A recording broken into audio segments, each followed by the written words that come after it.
Hello students, today today we will going to discuss about the linear equations in one variable part 1. Part 1 से देख कर ही आपको पता चल गया होगा कि आज तो नया चैप्टर की शुरुआत है, ठीक है। यानी अब तक हमने 2 चैप्टर फिनिश कर लिए हमारे वीडियो लेक्चर के जरिए। एक तो हमने समाप्त किया पॉलिनोमियल का चैप्टर सेकंड वाला। थर्ड वाला जो चैप्टर है कोऑर्डिनेट जियोमेट्री, ये भी हमने पूरा किया। और आज हम देखेंगे लीनियर इक्वेशन विथ 2 वेरिएबल, ठीक है। यहाँ पे चैप्टर की शुरुआत करने से पहले हमें ये पता चलना चाहिए वेरिएबल का मीनिंग क्या होना चाहिए। What is the meaning of variable? Variable यानी क्या होता है तो आपको पता ही होगा, ठीक है। वेरिएबल क्योंकि आप तो क्लास 9 में हो। वेरिएबल यानी एक ऐसी थिंग, एक ऐसी वैल्यू जो फिक्स नहीं है, तो बदलती रहती है, जो वेराइज है। इस टाइप के जो वैल्यू होती है उसको हम वेरिएबल बोलते हैं बच्चों।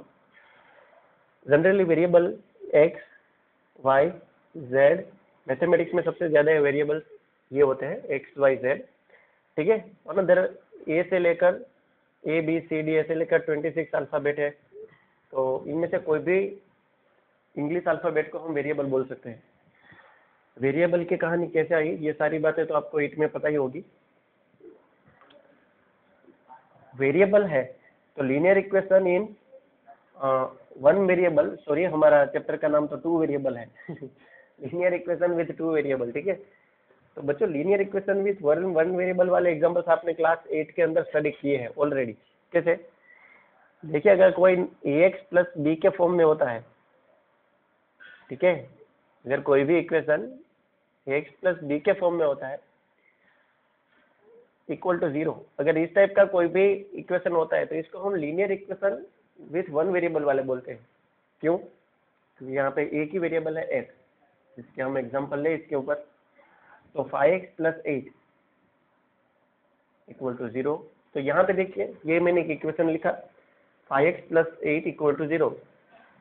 तो ये मेरा जो फॉर्म है वो ax प्लस बी जैसा है। देखिए ax plus b equal to 0, a की वैल्यू होगी 5, बी की वैल्यू होगी 8, पॉजिटिव 8, और x जो है वो मेरा वेरिएबल है। तो बच्चों इसको हम वन वेरिएबल वाले इक्वेशन बोलते थे क्लास 8 के अंदर। हमें तो आज 2 वेरिएबल वाले इक्वेशन की बात करनी है। अगेन दूसरा, आप लोगों ने ये इस टाइप का देखा होगा कि 2/3 वाई प्लस 9 इक्वल टू 7। तो ये भी यहाँ पे वन वेरिएबल की ही बात है। देखिए, ये भी एक लीनियर इक्वेशन है वन वेरिएबल वाला, ठीक है। तो ये सारे एग्जाम्पल्स है वो वन वेरिएबल वाला है। अच्छा, अगर मैं आप लोगों को ऐसा एग्जाम्पल दूं कि 3x plus 2x plus 7 equal to 0, तो क्या ये लीनियर इक्वेशन वन वेरिएबल होगा? आप सोचिए, यस और नो में आंसर दीजिए। क्या ये linear equation with one variable वाला होगा? बिल्कुल। ये 2 वेरिएबल वाला नहीं है। 2 वेरिएबल वाला क्यों नहीं है? क्योंकि 3 और 2 हम बना सकते हैं 5x प्लस 7 इक्वल टू 0। तो ये हमारा linear equation with one variable generate हुआ। यहाँ पे हम लाइक टर्म से यानी ऐड कर सकते हैं, अनलाइक होता तो ऐड नहीं कर सकते। तो ये linear equation with one variable वाले की बात हुई। अब हमें कौन से वेरिएबल देखने हैं? 2 वेरिएबल देखने हैं। इसका मतलब ये हुआ कि हमारा जो फॉर्म है वो ax प्लस बी वाई, ठीक है, प्लस सी इक्वल टू 0 के फॉर्म में होगा। ये स्टैंडर्ड फॉर्म है लीनियर इक्वेशन 2 वेरिएबल का। यहाँ पे 2 वेरिएबल कैसे जनरेट हुए? x एंड y दो डिफरेंट थिंग्स है जो अनलाइक है। जैसे कि अगर मैं लिखूं कि मेरे पास अब तक कैसा था, 5x प्लस 8 इक्वल टू 0 था। अगर मैं यहाँ पे लिखूं 5x plus 3y equal to 7, तो ये जो है वो मेरा लीनियर इक्वेशन विथ 2 वेरिएबल वाला हो गया। क्यों? क्योंकि यहाँ पे x भी एक वेरिएबल है, y भी एक वेरिएबल है, तो ये लीनियर इक्वेशन विथ 2 वेरिएबल वाला हो गया। अगेन एक कोई एग्जांपल लेता हूँ, जैसे कि मैं 7y plus x equal to 2, तो ये भी लीनियर इक्वेशन विथ 2 वेरिएबल वाला ही है। देखिए, यहाँ पे y है, यहाँ पे x है, ठीक है। ऐसा नहीं कहा सकता अगर 7y plus Y equal to 2, तो ये वापस लीनियर इक्वेशन वन वेरिएबल वाला हो गया इस टाइप का, क्योंकि ये 8y होगा, 8y इक्वल टू 2, यानी ये linear equation with one variable वाला है। तो इतना सारा सुनने के बाद आप लोगों को इतना समझ में आया होगा बच्चों कि लीनियर इक्वेशन विथ 2 वेरिएबल यानी आपके पास इक्वेशन होंगे, इक्वेशन में 2 वेरिएबल होंगे और वो दोनों इक्वेशन लीनियर टाइप के होंगे। लीनियर का मतलब होता है यहाँ पे हम जो वेरिएबल यूज कर रहे हैं उसकी पावर 1 होगी। मैंने जितने भी अभी एग्जाम्पल्स देख लिखे थे 5x plus 2y equal to 7, तो यहाँ पे x और y वेरिएबल है और इसकी डिग्री देखिए, डिग्री कितनी है, डिग्री 1 1 है, कुछ नहीं होता मतलब 1 1, इसीलिए इसको लीनियर इक्वेशन बोलते हैं। ठीक है, ये लीनियर इक्वेशन है। इक्वेशन क्यों? क्योंकि बीच में इक्वलिटी की साइन है। ठीक है, इनइक्वलिटी नहीं है, इक्वलिटी है। इनइक्वलिटी इक्वलिटी मैं आपको समझाऊंगा जब हमारी स्कूल ओपन हो जाएगी तब। ठीक है, तो ये लीनियर इक्वेशंस है। लीनियर इक्वेशंस दो वेरिएबल वाले जो है उसके हमने एग्जांपल्स लिए, अलजेब्रिकली उसके मीनिंग देखे कि क्या होते हैं। अब जब आप लोगों को कहा जाए कि उसका सॉल्यूशन फाइंड करो, या तो फिर उसके स्टैंडर्ड फॉर्म के साथ उसको मैच करो, जैसे कि हम एग्जांपल टेकअप कर ले कि भाई लीनियर इक्वेशन जो दो वेरिएबल वाला है उसका एक स्टैंडर्ड फॉर्म हमने बना दिया। क्या बना दिया? एक स्टैंडर्ड फॉर्म है कि वो ऐसा ही दिखता है। फिर आप कोई भी कंट्री में जाओ ये ऐसा ही होगा। कैसा होगा? देखिए, ax plus b y plus c equal to 0। यहाँ पे a b एंड c जो है वो बिलोंग्स करेंगे रियल वैल्यू से, यानी ये कोई भी रियल वैल्यू हो सकती है। a b c कोई ना कोई नंबर हो सकता है, पॉजिटिव वाला, नेगेटिव वाला, फ्रैक्शन, बराबर, रेशनल, इरेशनल, कोई भी नंबर हो सकता है। x और y क्या है? एक्स और वाई मेरे दो वेरिएबल है डिफरेंट डिफरेंट। तो ये जो हमारा इक्वेशन है ना, इस चैप्टर के अंदर हमें जो इक्वेशन की स्टडी करनी है वो इस टाइप का होगा। स्टैंडर्ड फॉर्म इसका इस टाइप का जनरेट होगा या तो दिया हुआ होगा। ठीक है बच्चों? अच्छा, चलो अब मान लें कि क्वेश्चन मैं आपको देता हूँ, जैसे कि 2x plus 5y equal to 8 equal to क्या? 8। तो जब मैंने इसको स्टैंडर्ड फॉर्म के साथ कंपेयर करूंगा, स्टैंडर्ड फॉर्म मेरा ax plus by plus c equal to 0 है, तो इसको मैं इस टाइप से लिख सकता हूँ 2x प्लस 5y प्लस 8, इस साइड पे आ गया तो -8 हुआ इक्वल टू 0। देखिए ये स्टैंडर्ड फॉर्म के साथ मैच हो गया। अब यहाँ पे मुझे a की, b की और c की वैल्यू चाहिए, तो मैं क्या मिला सकता हूँ? यस। a की वैल्यू कितनी हुई? a की वैल्यू 2 हुई, b की वैल्यू कितनी हुई? 5 हुई, और c की वैल्यू कितनी हुई आप सोचिए। कई बच्चे कहेंगे 8, कई बच्चे कहेंगे सर -8। दोनों में से कौन से राइट है? देखिए आपको राइट कितना है, कौन सा राइट है वो देखने के लिए आप बस इतना सोचो, अगर ax plus b y plus c equal to 0 है तो क्या मैं इसकी जगह पे 2x प्लस 5y प्लस 0, अब यहाँ पे मुझे -8 करना है, क्योंकि यहाँ पे प्लस है तो मैंने यहाँ पे प्लस किया, यहाँ पे प्लस है तो यहाँ पे प्लस किया, क्योंकि ये स्टैंडर्ड फॉर्म था तो मैंने स्टैंडर्ड फॉर्म की तरह लिखा। बेसिकली स्टैंडर्ड फॉर्म तो यही कह रहा है कि सबके बीच में प्लस होना चाहिए, मैंने भी प्लस डाला। देखिए, पर मैं यहाँ पे कौन सा नंबर डालूं कि ये जो है ये नीचे लिखा हुआ इक्वेशन है, लीनियर इक्वेशन दो वेरिएबल वाला जो है, वो स्टैंडर्ड फॉर्म की भी बात मान ले और अपनी भी बात मान ले, यानी यहाँ पे माइनस भी आ जाए और इसको भी बुरा ना लगे पहले वाले इक्वेशन को। तो यस, यहाँ पे -8 कर दो तो बात होगी, ये प्लस माइनस माइनस होगा तो वापस 2x प्लस 5y माइनस 8 होगा।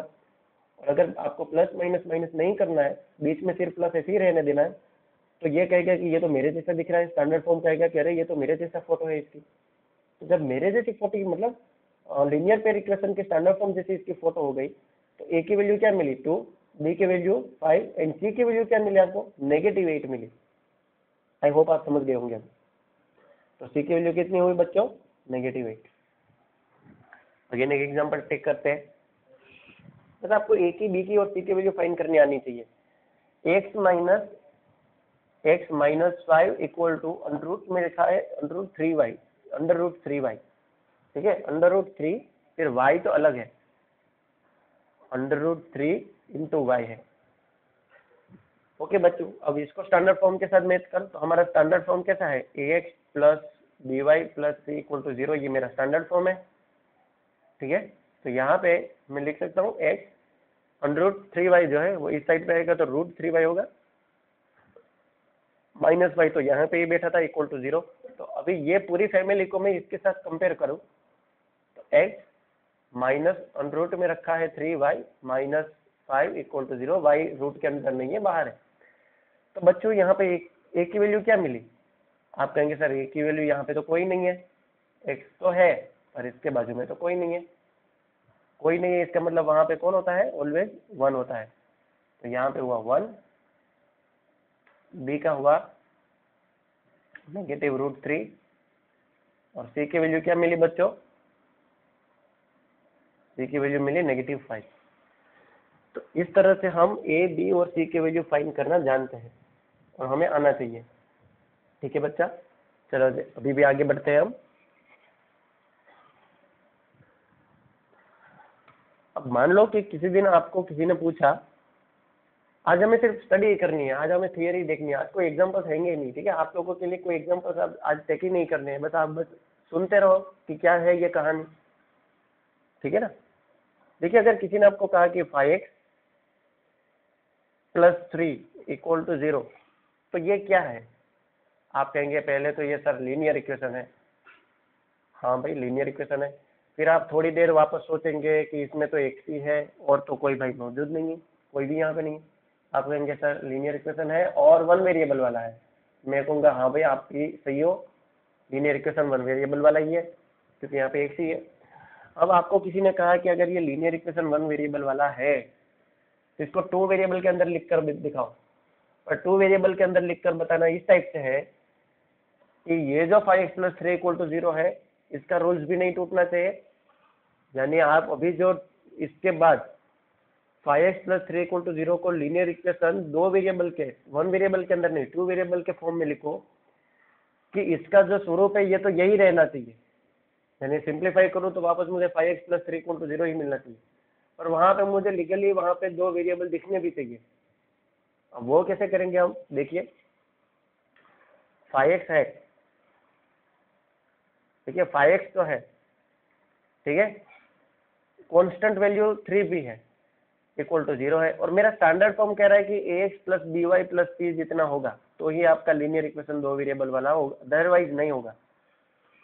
तो बच्चों यहाँ पे ax है, c कांस्टेंट वैल्यू है, अब by नहीं है। अगर मैंने यहाँ पे by रख दिया तो मेरा काम बन जाएगा, लीनियर इक्वेशन 2 वेरिएबल वाले बन जाएंगे। बट वेट, मुझे by उस टाइप से रखना है कि ये भी टूटे ना, इसका भी मीनिंग यही रहना चाहिए। इसको मैं सिंप्लीफाई दूं तो भी मीनिंग वापस यही मिलना चाहिए। तो सिंपल है, अगर मैं 0 × y कर दूं तो क्या होगा? देखिए, 0 × y करने से 0 y क्या होगा? 0 होगा। तो 0 y 0, यानी ये 5x + 0 + 3 = 0 है। तो इसका मतलब तो 5x + 3 = 0 ही हुआ। तो वापस मुझे वही फॉर्म मिला, देखिए इसका एज इट इज फॉर्म मिला जो मुझे चाहिए था। बट यहाँ से हमने उन लोगों को उस टाइप से इक्वेशन लिखना सिखा दिया जो 2 वेरिएबल के फॉर्म में बात कर रहे हैं, 5x + 0y + 3 = 0। यानी यहाँ पे x भी है, y भी है और कांस्टेंट वैल्यू भी है, यानी स्टैंडर्ड फॉर्म जैसा दिख रहा है। तो इस केस में हमारा a क्या हुआ? इस केस में a हुआ 5, b क्या हुआ? 0 और c क्या हुआ? 3। अब आप कहेंगे सर क्या b की वैल्यू 0 हो सकती है? ऐसा हो सकता है क्या? हाँ बिल्कुल हो सकता है। अभी मैंने लिखा था यहाँ पे कॉर्नर में रब कर दिया। ABC बिलोंग्स टू R का मतलब क्या होता है? ABC कोई ना कोई रियल वैल्यू है। रियल वैल्यू मानो कैसी वैल्यू भाई? Real number. रियल नंबर्स मानो कैसे नंबर? वो सारे दुनिया के नंबर जो आप पेन से लिख सकते हो, एक्सेप्ट कॉन्सेप्ट, ठीक है, आप कोई भी रियल नंबर लिख सकते हो पेन से, वो सारे नंबर रियल है। ओके, तो ये इस टाइप से हम लीनियर इक्वेशन 2 वेरिएबल वाले, 1 वेरिएबल होता तो 2 वेरिएबल में लिख सकते हैं 0y ऐड करके, ठीक है। अगर यहाँ पे 5y + 3 होता तो हम यहाँ पे 5y + 0x 0 × x + 3 ऐसे लिख सकते हैं। 2 वेरिएबल बनाना कोई बड़ी बात नहीं है, ठीक है बच्चों। ओके, अब आप यहाँ पे देखिए, ये जो क्वेश्चन है वो क्वेश्चन कह रहे हैं कि ये लीनियर इक्वेशन 1 वेरिएबल वाले हैं, और वो गलत भी नहीं है ना। हाँ, 1 वेरिएबल वाले हैं। देखिए 2y = 3 है, यहाँ पे 3x = -y है, तो पूरे इक्वेशन के अंदर एक ही मेंबर ऐसा है जो वेरिएबल बनकर बैठा है y। यहाँ पे भी एक ही वेरिएबल है जो x बनकर बैठा है, यानी दोनों एग्जांपल्स के अंदर एक ही वेरिएबल की बात है। तो ये लीनियर इक्वेशन 1 वेरिएबल वाले हुए। अब अगर इसको मुझे 2 वेरिएबल के अंदर ट्रांसफर करना है तो मैं कैसे करूंगा? सिंपल है, x नहीं है तो x डाल दो। उससे पहले मैं क्या करूंगा? 2y - 3 = 0 लिखूंगा। यहाँ पे 3x + 5 = 0 लिखूंगा। ऐसा क्यों किया? क्योंकि -5 इस साइड पे आया तो प्लस हुआ, +3 इस साइड पे गया तो नेगेटिव हुआ। अब यहाँ पे x बनाना है तो मैं क्या लिखूंगा? 0 × x + 2y -3 इक्वल टू 0। यहाँ पे y नहीं है तो मैं क्या लिखूंगा 3x plus 0 into y plus 5 equal to 0। अब कई सारे बच्चे कहते हैं सर 0y डाला तो आपने प्लस c क्यों डाला, क्या हम ऐसे नहीं लिख सकते थे 3x minus 0y plus 5 equal to 0, क्या ऐसे नहीं लिख सकते थे? बिल्कुल लिख सकते थे। बिल्कुल ऐसे भी लिखो या बिल्कुल ऐसे लिखो, कोई फर्क नहीं पड़ता, क्योंकि इसको तो मर ही जाना है ना। नेक्स्ट स्टेप के अंदर तो ये पूरा का पूरा पार्टी गायब हो जाएगा ना, 0y का 0 हो जाएगा, तो क्या फर्क पड़ता है ना। 0 तो नॉन नेगेटिव नॉन पॉजिटिव है भाई, आप पॉजिटिव रखो या नेगेटिव रखो, डज नॉट मैटर। इसका मतलब ये हुआ कि कुछ भी रख सकते हैं, 0y प्लस भी हो सकता है, 0y नेगेटिव भी रख सकते हैं। 99% हम 99% हम 0y ही पॉजिटिव रखते हैं। ओके आगे बढ़े। तो यहाँ पे a की वैल्यू क्या मिली, देखिए ये 2 वेरिएबल वाला हो गया। देखिए तो a की वैल्यू क्या मिली 0 2, b की वैल्यू 2 एंड c की वैल्यू मिली -3। यहाँ से a की वैल्यू 3 मिली, b की वैल्यू 0 मिली और c की वैल्यू मिली 5। ठीक है बच्चों, तो आपको इस टाइप के जो है वो आना चाहिए, a b और c वैल्यू फाइंड करना आना चाहिए। ये है लीनियर इक्वेशन विथ 2 वेरिएबल। तो लीनियर इक्वेशन विथ 2 वेरिएबल के अंदर हमने क्या क्या देखा, लीनियर इक्वेशन 2 वेरिएबल वाले जो होते हैं वो ax plus by plus c equal to 0 के फॉर्म में होते हैं। और यहाँ पे कोई बड़ी बात नहीं है, ये x और ये जो y है ये कौन है, इसको वेरिएबल बोलते हैं, वेरिएबल डिफरेंट वेरिएबल। और ये जो a b और c ये तीनों जो वैल्यू है वो वैल्यू कौन सी होती है, रियल वैल्यू होती है, रियल नंबर होते हैं, रियल नंबर्स होते हैं। ठीक है, ये रियल नंबर्स होते हैं। ठीक है बच्चों, ओके। तो आज के वीडियो लेक्चर्स के अंदर बस इतनी डिटेल हम रखते हैं लीनियर इक्वेशन इन 2 वेरिएबल के बारे में। आपको और ज्यादा हम नेक्स्ट वीडियो लेक्चर पार्ट 2 के अंदर से स्टार्ट करेंगे। आज तो बस उसके साथ बेसिक एग्जांपल्स लिए, बेसिक बातें लिए जो आपने पिछले पुराने क्लास 8 के अंदर पढ़ी होगी। कोविड-19 के हिसाब से आप भूल भी गए होंगे घर पे बैठे बैठे। ठीक है, तो आज थोड़ा रिकैप कर दिया उसको। पार्ट 2 के अंदर हम एग्जांपल्स के साथ बात करेंगे, लीनियर इक्वेशन इन 2 वेरिएबल के फॉर्म के साथ रिलेटेड एग्जांपल्स देखेंगे। तब तक अपना ख्याल रखिए, धन्यवाद।